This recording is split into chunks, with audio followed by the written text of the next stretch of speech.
Well then, I wish I would have known Wesley longer, but he was an amazing cook. He had a lot of passion and a lot of drive, and he really cared about his craft, and he always made sure to give 110%. They already, sorry, I apologize. They always made sure to give 110%. And when they were no longer with us, I missed them every single fucking day that he was supposed to, that they were supposed to work. And they left a really big hole in my heart. And I wish that it was easy to say that they were easy to replace, but they're fucking not. And I miss them every day of the week. And I wish that they were here still to be a part of my team. Because they did not only was a great worker, but they taught me a lot about life and everything else. Fair enough. And I loved them. In the little time that I had to know them, I loved them. That's all I gotta say. Thank you, Sean. Thank you, Sean. Thank you so much. Would anybody else like to go next? Anybody? Yeah, I'll go. Mine's a little short, so... If you want to just step up a little bit. Sure. I met Wes at a very different time in my life. I was a very young man. They are not that much older than me, but they influenced me in becoming the person I am today in more ways than I even got a chance to tell them. And I wish that I could tell them so much of how them being themselves changed who I am today as a man and as a person. Yeah, there's nobody like Wes. I think we can all agree on that. No one ever will be like Wes.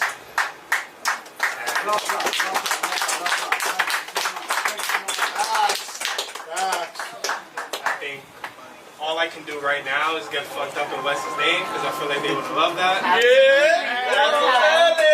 You know it. They would fucking love that, baby. PBR and Jameson shots all night long.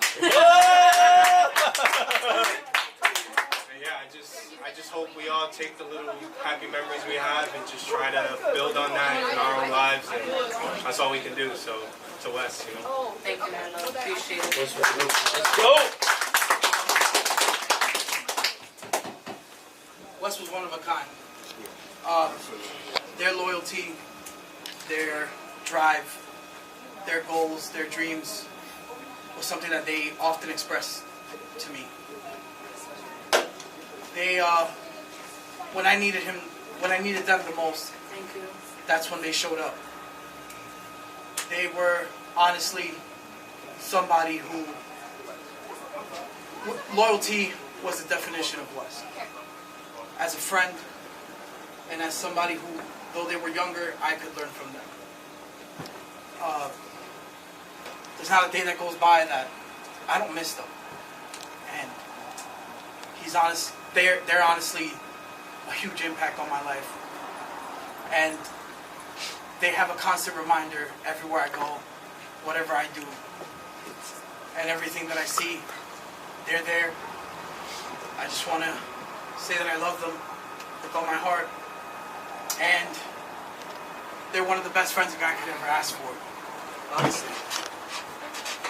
I want to say thank you for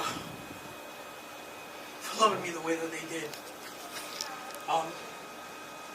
And there's nobody that can replace them in my life. That's it. Thank you so much.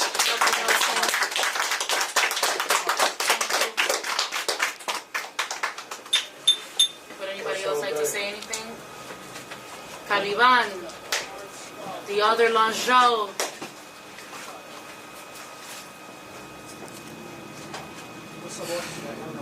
Y'all are gonna have to bear with me because when I wrote this, I was mad fucked up, but it's my eulogy for my big brother.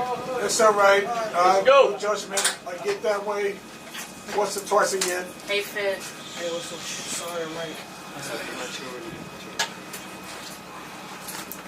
Let us begin at the beginning and end at the ending, as is just and true.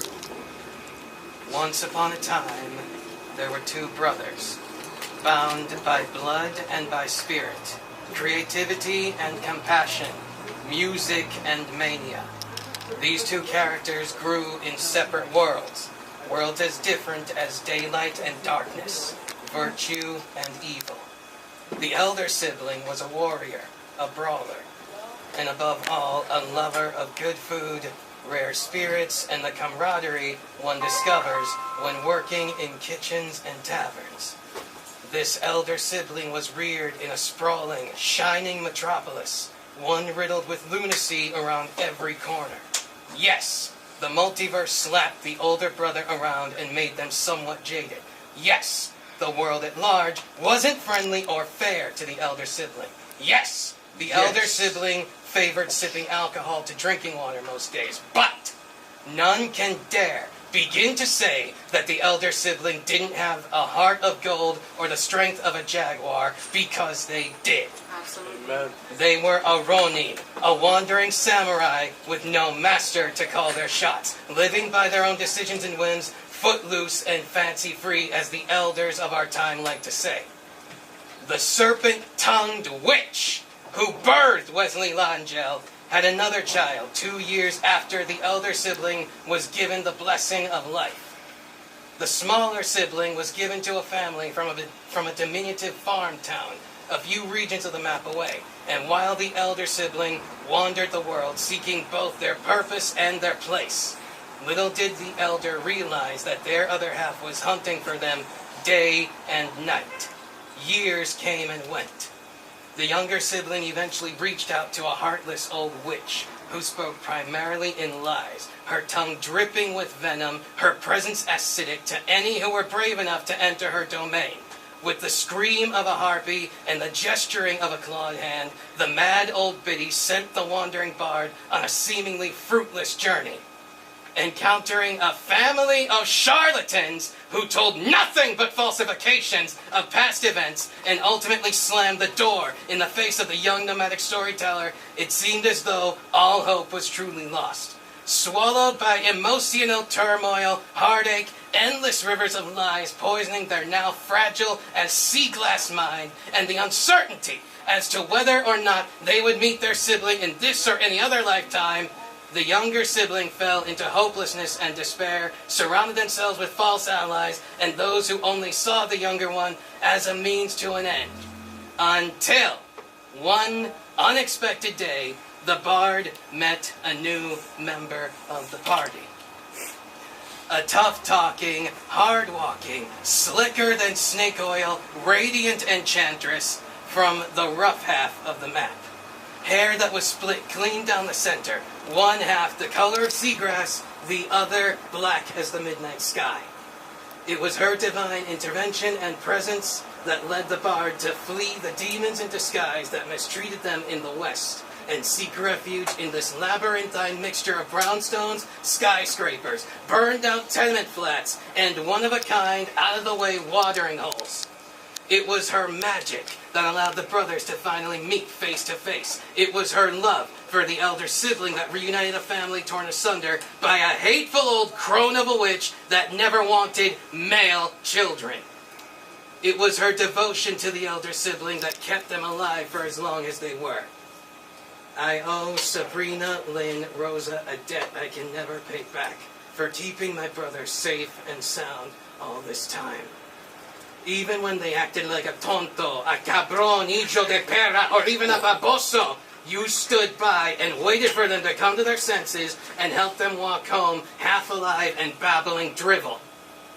My brother's existence wasn't a particularly happy one. All of us are aware of that. But I look at this gathering of friendly souls who saw my brother for who they truly were, and I can't thank you all enough for giving Wesley the family that they needed when I wasn't able to be there for them. I know many of you have stories to tell me. Many of you have memories to share with me. I'm more than happy to listen to all your tales, memories, and fond recollections of my big sibling anytime, any place, particularly the funny and or embarrassing ones. Yes! Yes! Wesley L'Angelle's legacy lives on through all assembled here tonight to celebrate them. To Wesley, resting peacefully in the realm of the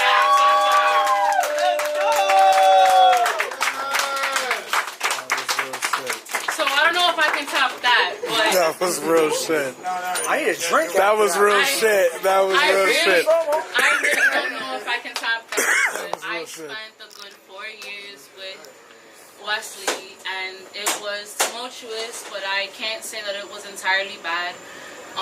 After a lot of the things that I've experienced firsthand, I have a lot of clarity on why they acted the way that they did. Regardless of what the fuck happened, I always loved Wesley. I would have rather them lived 1,000 more years and never talk to me again instead of, you know, them, instead of their untimely death. I really don't know what else to say. I do want to say thank you to all of you guys that showed up, that are here.